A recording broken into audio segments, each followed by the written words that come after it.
next topic is Rsync. Rsync. Rsync. Craig is going to get us started off. I don't expect this to be a big, long presentation, but if we can get 15 minutes worth of Rsync goodness, I think. It doesn't give Rsync justice. How many people use Rsync?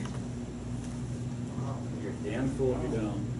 Hopefully, what I'm looking for is the type of a topic where we might start talking about Rsync, and then people in the audience can show us what they do with it. That to me Yeah, like is, we've dealt with other stuff, yeah. That's where we get to. I very rarely use CP. Yeah. Oh, no. Oh, no. No. What do you mean, no? No. Don't make me do my Zappers.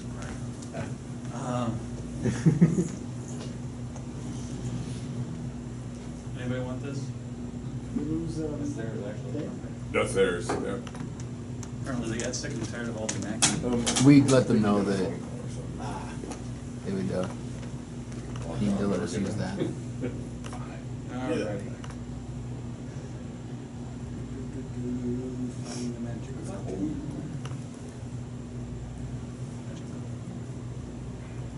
Magic.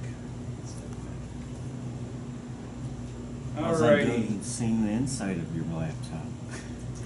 That's the inside of an old laptop, actually. I'm an old Vim hand, so I was looking up snip paint stuff. It reminded me that I haven't installed it right. No, I have to say though, that is a very cool one. Editor? Editor. Yeah, It's just my fingers are so used Are so to hard for Vim. Vim. Yeah, it's there was a post about the curse of Vim, and I think it's true. Basically, any editor that you go into, any program that you go into, I have typed in KKK more than I can care to admit, JJJ, etc. Anywho, Rsync. So, show of hands again. How many people have used Rsync? Okay, this should be old hat for you, but for the rest of you that haven't been converted yet, let us describe the problem. The problem is you got a lot of stuff on your disk in various places all over the network, and you needed to get that stuff from point A to point B. And tools that you may be using right now are not the best tools in the world. And there are ways to get things around. You can use a tarball, you know, that big old mess. You know, there's a few switches. You know, the XKCD comic that said that you need there's a bomb, and the only way that you can defuse it is to learn, you know, to show tar switches.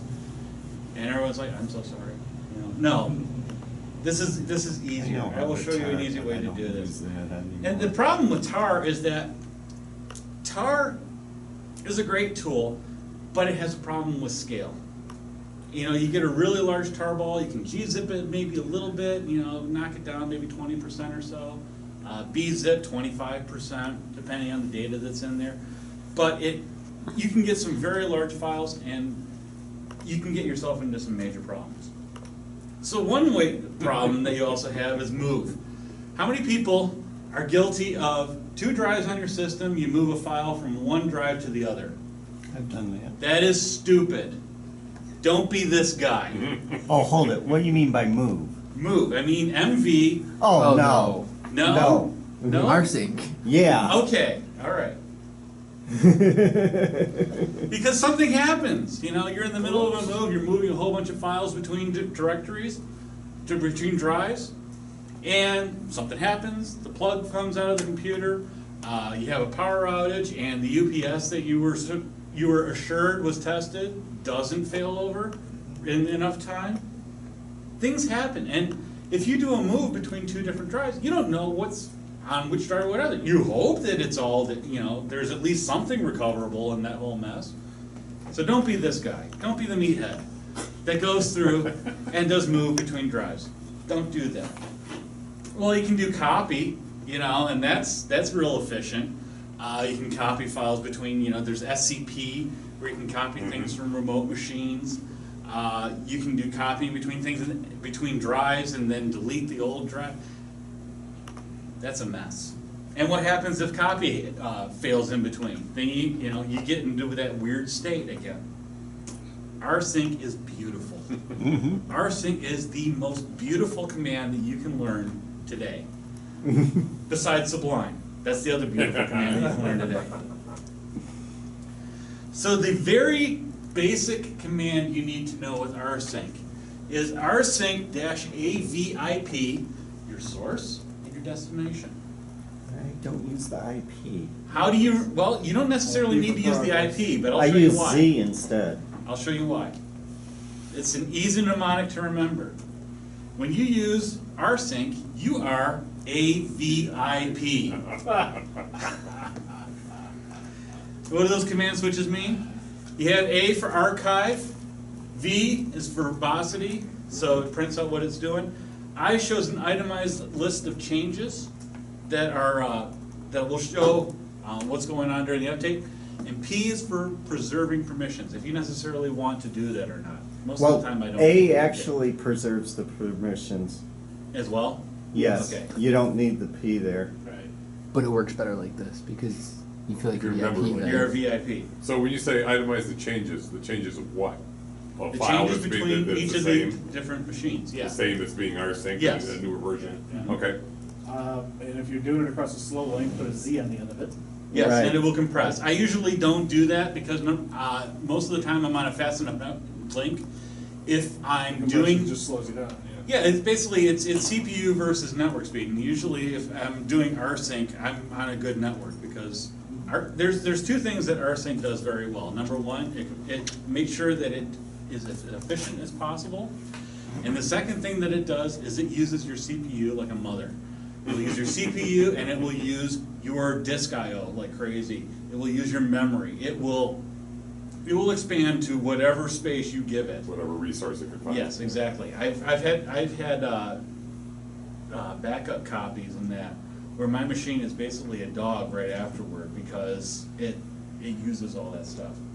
So let me do a quick demo of Rsync in action. Is I different than -- progress? A little bit. Okay. A little bit. So I'm going to show you a script that I have.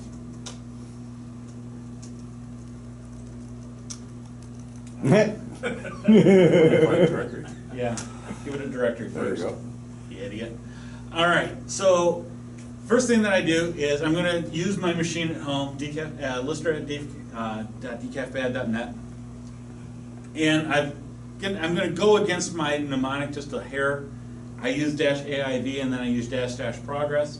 The command --delete make sure that any stray files that are hanging out there get removed, so it's basically a one-to-one copy. And I'm using SSH. Now, one issue with Rsync is that SSH slows it down considerably. The reason being is that SSH is doing encryption and all that other wonderful stuff that SSH does. So it's not going to be nearly as fast. There's ways around that. You can use an Rsync daemon, which creates its That's own. what I'll be showing. That's what you'll be showing, yeah. I'm not going to get into that because that's way too heavy for what I'm doing. The second thing is that I don't like to have as many exposed ports to the outside world. One is enough. SSH. Where are you using SSH? I don't see a -E on there. I'm using SSH via the address : that way. All right? Now let me show you this thing in action. Because you have SCP syntax, Yes. it uses SSH Yes. as, okay. I still have to put in the -E space SSH. So this is going through and going through all my books, making sure that they're synced up. And this is going to take a little bit long, so I'm not going to wait for it too much. But basically, I started it before, and it's recopying from where it started off. Cool. Not going to wait for it. So I'm going to Control-C on that. So this is copying over some backgrounds that I deleted because I wanted to do a demo, and because I trust Rsync so implicitly that it's going to replace things the way that it was. So there you go.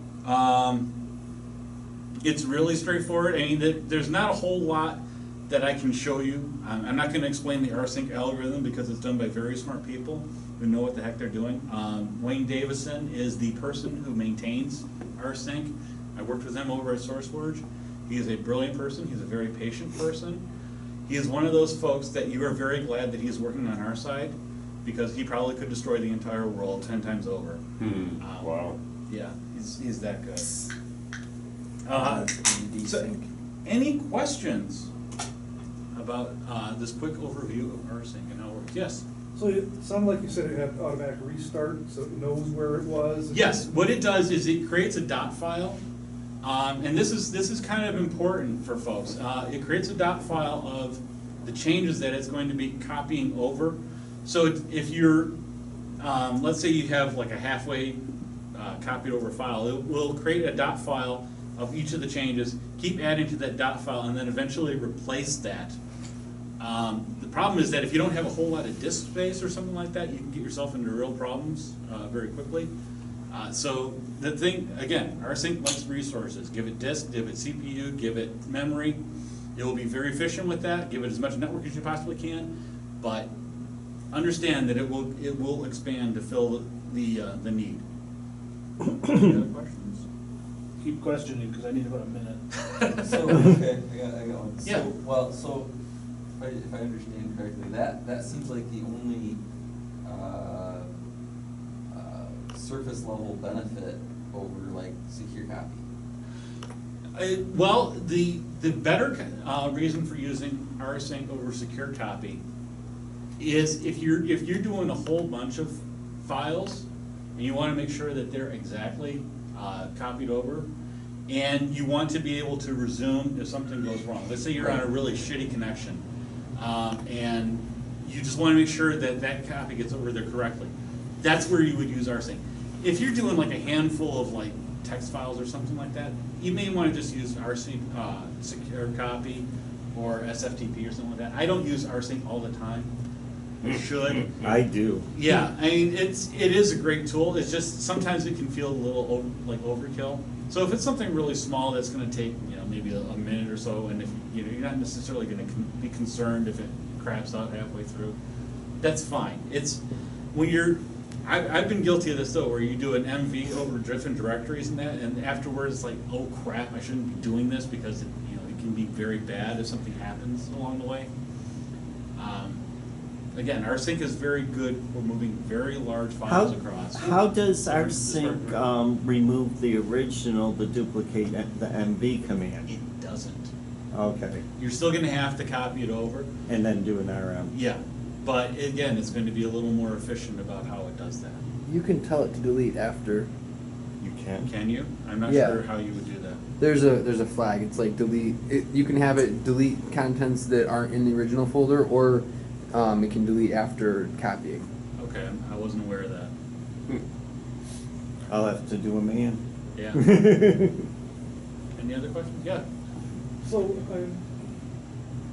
I'm trying to figure out what you need to do to set this up. Do you have to have a port open? Are you using just SSH or? You can use SSH. You can use it on a local machine. Right, just directory to Directory to directory. I didn't go over one of the things that kind of trips me up a little bit, and that's where to put the slash at the very end of it.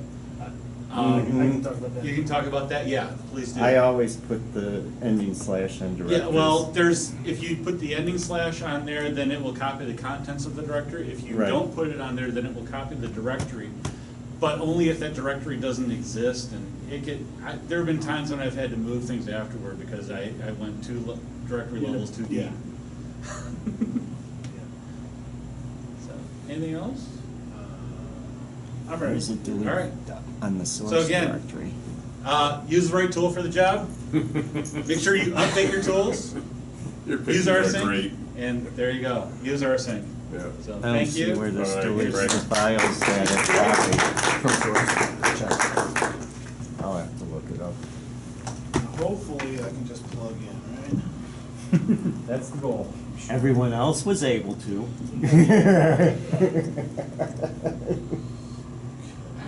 Thinking about it. Look There at you that. go. Ah, it's even clear. only took the Linux community like 15 years to make that happen, right? Uh, Okay, everything Craig said was awesome. Thank you. Rsync is a great tool. Okay. I find myself copying occasionally very large chunks of data. By large chunks, I mean like databases of 150, 200 gigs. Wow. And when I have to move that kind of data from one machine to another, it's on a fast network, it's gigabit network, but it can take like an hour and a half to move a 200 gig file. Right? That's a long time when you're waiting for things to happen. And I started looking at why it takes so long, because if you do the math and look at 200 gigabytes and how long it should 100 take megabit on network or whatever. on a gigabit network, it shouldn't take all that long. Well, what Craig was saying about using SSH is true. There's a lot of overhead with SSH because it's encrypting the data. I think it compresses the data. Well, Depending on your connection, it'll try that. yeah, and then of course Rsync, you can compress the data by adding the Z option. There's a lot of overhead for moving files in where I don't need to use SSH. I've got a data center and a couple of machines in the data center, and I'm moving these big files, and I just want it to be fast. I don't want to sit there and wait all that time for that data to move. Sometimes I might be wanting to take a snapshot of a database. I shut down the database, I push the files over, and I want to bring the database back up quickly, and I don't want to wait 2.5 hours for that to happen. So, Rsync D to the rescue. What I've got here is a couple of machines. I've got, I'm connected to my data center now. I've got,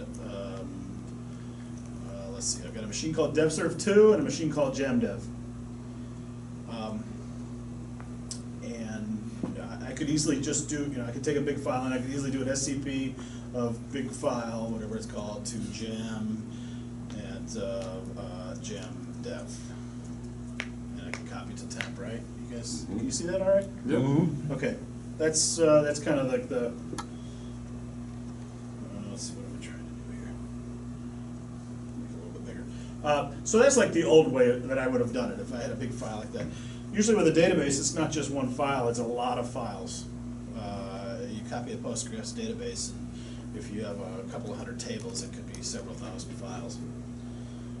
So SCP, is there a recursive mode for SCP? There's for I copy? think there is. I think Yeah. it I think it's calls for dash R. recursive, depending Yeah, if you give it. certainly, a- okay, certainly you could use that, right? But I wanna, I like using Rsync. So what you do is, let me see if I have Rsync running. Yeah, I'm just gonna kill, let's see. Sorry, it's a dash R. It's a recursive.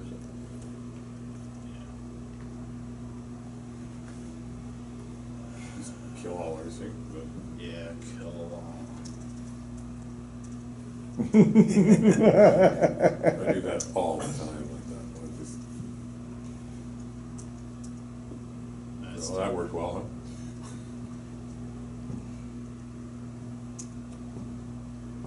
I'm killing it because I want to show you how to start it.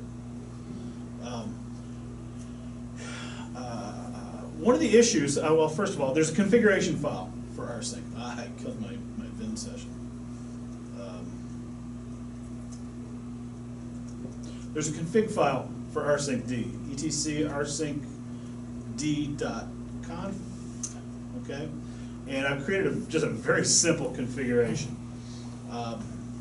In order for Rsync D to work, you have to tell it what it's allowed to access on the receiving end. So I created an rsync d.conf file in etc. I gave it a name. I think in Rsync language terminology they call that a module, jamtemp. I put a comment on it. I give it a path. I tell it I don't want to use true, and it's not read only. And then you can put in a host allow, host deny. Any Samba users out here? Long time, Well, right? that's the Looks an one. awful lot like a Samba config file. Yeah. There's a reason Samba was written by the same guy. Rsync was written by the same guy that wrote Samba. Yeah, Trudell. Oh, is that right? Andrew Oh, Trudell, yeah. yeah. Yeah, so the configuration is Same. nearly the same. It's, right, with Samba, you give it a name in brackets and then Mhm. some options for that name, right? It'd be Kind of like an a INI file, isn't it? Yeah, it's a INI file, yeah. Yeah. Anyway, so that's my config file. Now, I haven't tested this config file to see if it works, but that basically is saying what, this is my receiving end. That's basically saying what Rsync D is allowed to access on the receiving end. Basically, I'm just gonna write to temp. I can restrict what hosts are allowed to write to it by putting their IP address in on the host allow. I can restrict other hosts definitely from not writing to it. I think the default is allow from all. If I want to do allow from all, but then restrict it to not allow certain hosts, I can put it in the deny. So the way you start Rsync D running is rsync -- daemon. Well, there's a way to set it up in an RC script so that it starts on boot, but then every time you boot it up, it's going to be running, and you may not want Rsync D running always, right? So I start it up when I need it, I kill it when I don't. So right there, the rsync -- daemon, that starts Rsync D running.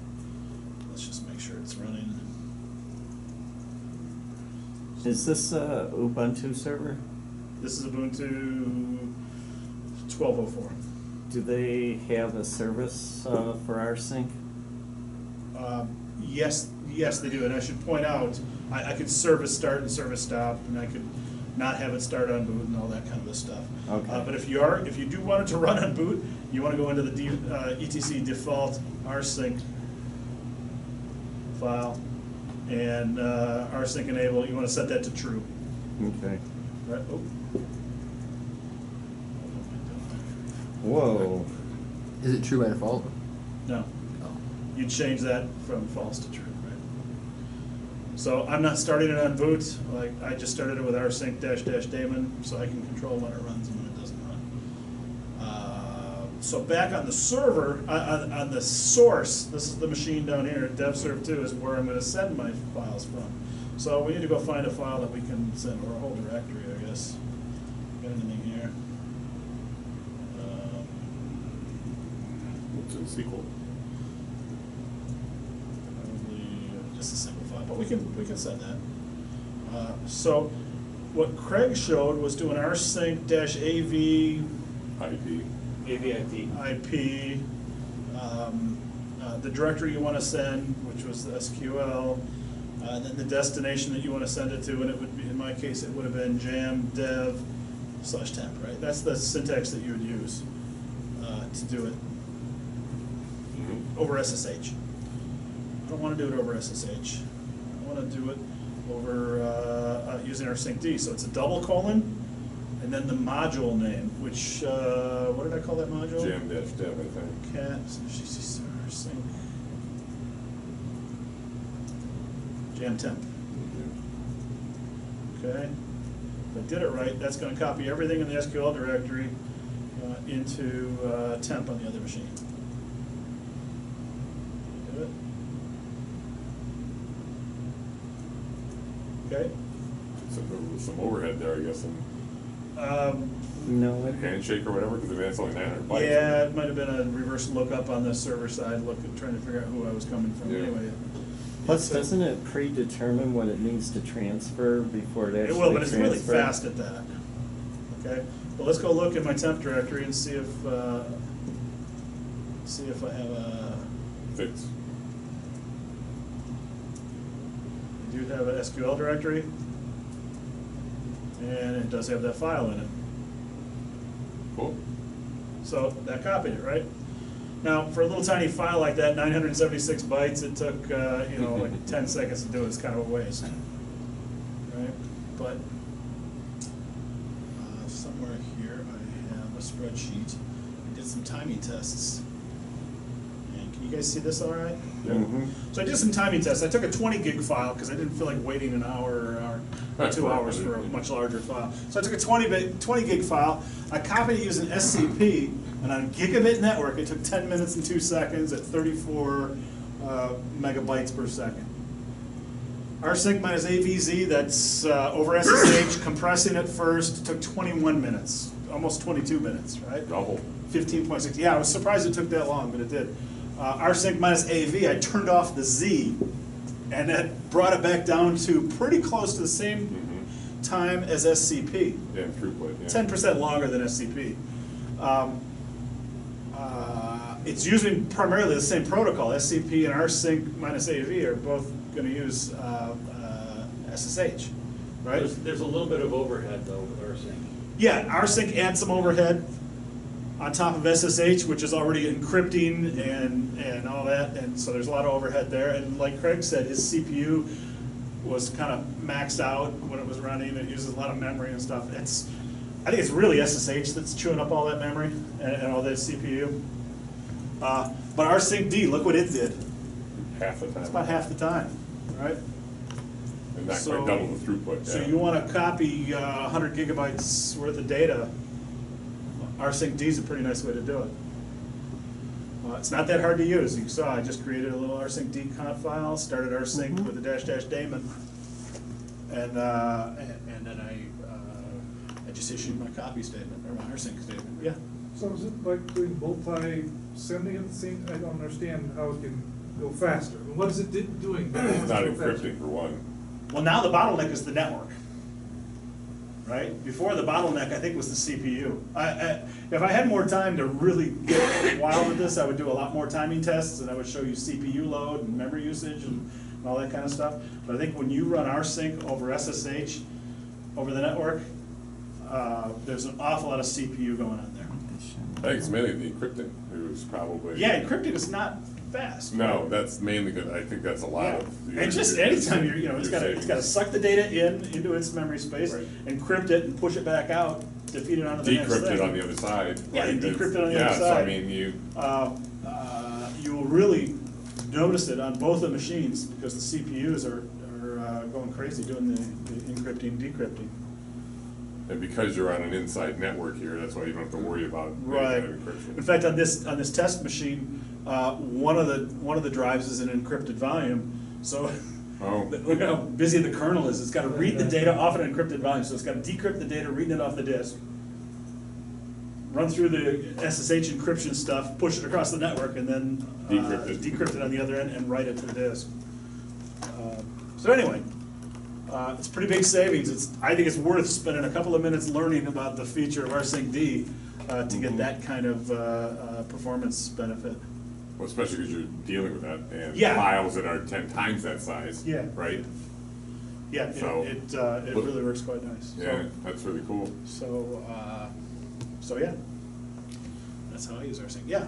right. Can you set up Rsync D where you're pulling files from Sure. a machine? I can go fetch a file from another machine. Because I've used Rsync also to pull Yeah. files. Yeah, it depends. I would, in that case, you might consider making it read-only, in your config file, so that you can go fetch files. Let's see, how would that work? You can go fetch files, but you can't put any files there, Okay. right? Depends on the permissions you want to give. I don't like to keep Rsync D running. That's why I started up manually like that, because the security issues. I just don't want to leave a port open out there. But yeah, you could do what you said. Pull instead of push. But at that point, if you restricted, it would be a little bit better, but not hugely so, because you could still spoof that other You address. can narrow down Yeah. what all it has access to as well. Right. Well, I narrowed it to the temp directory, but that usually I'll actually have a real directory where I'm putting the data. Right. Well, I use Rsync mostly with backup PC, Mhm. and so I mean it needs to have full access both for pulling and pushing. Right. For all those different Right, systems. and even with backup PC, you can use Rsync, and even then you can use it in Rsync over SSH mode or Rsync using Rsync D. Right, and I've been You using get it over much better- SSH, you but it get would get better performance. Much better performance with. And especially there's at least one file that's 35 for 40 gigs. If you're over a slow network, it's not gonna make any difference, because it's not the CPU that's slowing it down. May I have your attention, please? The time is now 8:30, and the library will be closing in 30 minutes at 9 o'clock. What's gonna happen to the Please internet? be advised that the internet will shut down 10 minutes before closing. The whole internet. Thank you. Yeah. I hate it when that happens. Yeah. They So- wouldn't do it until Amazon's buy-in, but now they do. Yeah. So does this work across platforms too? I mean, I know you probably don't have to deal with that, but I mean, does Rsync work on Does Rsync Windows? work on Windows? It's got to. Rsync will work on Windows shared. I'm not sure. I think there's a I think Windows. there's Rsync binary for Windows. I think there's a Windows binary. I'm not I sure. don't know, I've set it up with Sigwin.